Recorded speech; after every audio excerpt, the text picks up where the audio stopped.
Sorry, Tony. Showing the wife what I'm doing. Oh, cool.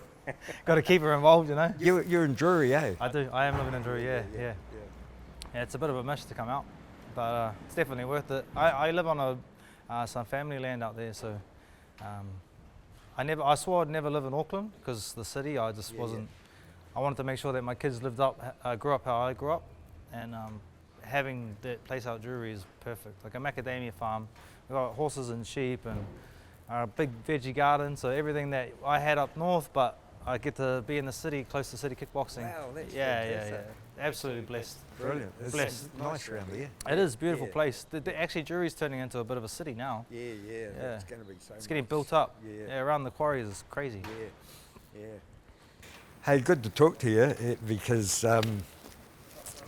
you've been making scenes for quite a while, and I don't know why I haven't talked to you before, but we've worked before together and just talk about the Relentless program that's going to be on TV shortly, the series, and you were a significant part of that. Tell us a little bit about. Yeah, so I think it was 8 contestants come from all over the world, Tahiti, Australia, New Zealand, and they competed for a scholarship at City Kickboxing. I was lucky enough to take them and the City Kickboxing team up north to Rahiri and show them how I grew up and give them a bit of introduction into the bush and horses and the Te Ao Māori up there. So it was cool.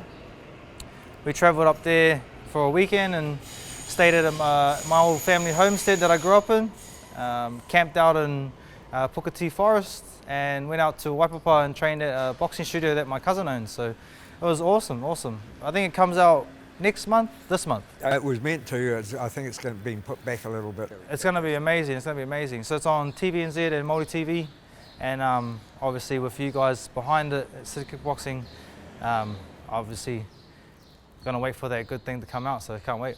You've had a look at both sides of life. You brought up out in the bush, but then you shifted to Australia.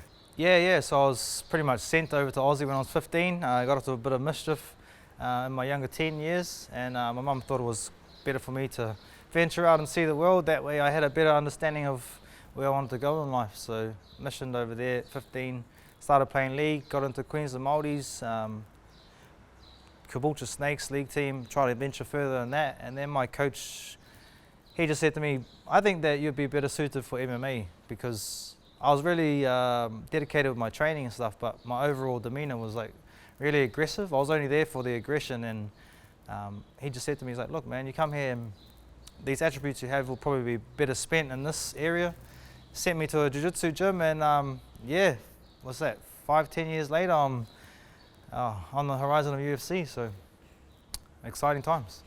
And you come back to New Zealand. There's a story behind that as well, because Dan Hooker, you talked about scholarships and things like that. That's why you come back to New Zealand? Yeah, it's pretty much a 360 moment. It's crazy. So I won the Australian amateur title for XFC at bantamweight, and then I had this weird feeling that I needed to come home to City Kickboxing. I seen what Dan and Israel and all the other boys, Brad, Kai, the waves that they were making, and something in my heart said to me that you need to go home. So I got severely homesick for probably a week, and then Dan posted up the story about his scholarship at the Combat Academy, and after a bit of back and forth with myself, my missus actually put me into, nominated me for the scholarship.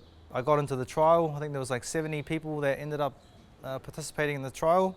Half of them didn't make it through the first couple of hours, but yeah, 9 hours of torture from Dan Hooker, and Carl Weber was there, Rod McSwain. There was a good group of quality coaches and people to back him up, and yeah, they tortured us for about 9 hours, and then at the end of it, I was convinced that I had earned my spot. Went home and didn't find out for a couple more weeks, and then once I got the call, packed up my family. I had just had kids, so I packed up my house, sold everything that I had, and moved back to New Zealand to live in my grandmother's shed to follow my dream. So yeah, I'm pretty blessed and lucky, and now to give that opportunity to someone else, I know how much it means and how much it can actually change your life, because yeah, these last 5 years coming up with Dan Hooker, I'm 7-0 if you include Arsenal, that's 8-0, like 6 first round knockouts, massive, making waves everywhere that I can, and it's thanks to opportunities like this that you've given these young fellas, and yeah, it's amazing. I don't know if they appreciate it enough, because a few of the things that curveballs I threw at them up north, yeah, it was to test their willpower and see if they actually really wanted it. So. Yeah, that's a episode everybody's got to say, because you were thinking outside the square a lot. Yeah. I don't, well, because the old people that bring you up in the bush, you know, they like playing tricks on you. You get a bit bored up there, so you gotta do things here and there to keep it interesting. And half of the things you don't realise till all the way down the track. You're like, mind's blown. I should have seen this coming, but no, because I'm just unaware of my situation and how I carry myself, that I didn't have the opportunity to think like that. But now, getting tricked and those things played on you, it opens your mind up. You get very street smart very quick up there, I'll tell you that. Tell us a little bit about the affiliation with Dan Hooker, because he's not only your coach, it's turned into something more than that. Yeah. We've become quite good friends, me and Dan. Obviously, you build a great bond with someone that you train with every day, and someone that you learn from, and I respect that man a lot. So I'm grateful to have him around me and in my life. It's turned into a friendship more than anything. But it's cool now that he isn't as much my coach as he was. Obviously, closing down the Combat Academy, and we all moved over to City Kickboxing in the new gym, which is humongous. I get to be in the trenches with him a lot more and experience those times instead of him having to push me. You know, we're side by side making waves. So it's a new era, and it feels great.